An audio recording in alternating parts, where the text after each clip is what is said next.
বিসমিল্লাহির রহমানির রহিম। আজকে আমরা কিছু গুরুত্বপূর্ণ মুক্তিযুদ্ধ ভিত্তিক উপন্যাস নিয়ে আলোচনা করব, যেগুলো চাকরির পরীক্ষায় জন্য খুবই গুরুত্বপূর্ণ এবং আশা করি এখান থেকে আপনারা 1 মার্ক কমন পেতে পারেন।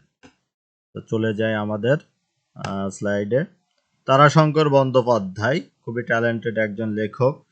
তো উনি লিখেছেন একটি কালো মেয়ের কথা। আনোয়ার পাশা লিখেছেন রাইফেল রটি আওরাত। সৈয়দ শামসুল হক লিখেছেন নিষিদ্ধ লোবান। শওকত ওসমান লিখেছেন জলাঙ্গি।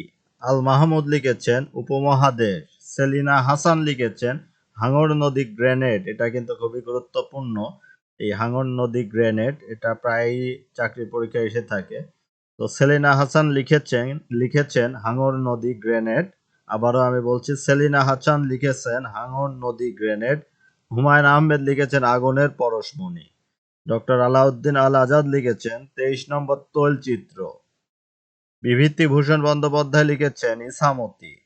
আবার বলছি আমি, তারাশঙ্কর বন্দ্যোপাধ্যায় লিখেছেন একটি কালো মেয়ের কথা। আনোয়ার পাশা লিখেছেন রাইফেল রটি আওরাত। সৈয়দ শামসুল হক লিখেছেন নিষিদ্ধ লোবান। শওকত ওসমান লিখেছেন জলাঙ্গি। আল মাহমুদ লিখেছেন উপমহাদেশ। সেলিনা হাসান লিখেছেন হাঙর নদী গ্রেনেড। হুমায়ুন আহমেদ লিখেছেন আগুনের পরশমণি। ডক্টর আলাউদ্দিন আল আজাদ লিখেছেন 23 নম্বর তৈলচিত্র। বিভূতিভূষণ বন্দ্যোপাধ্যায় লিখেছেন ইসামতি। ধন্যবাদ।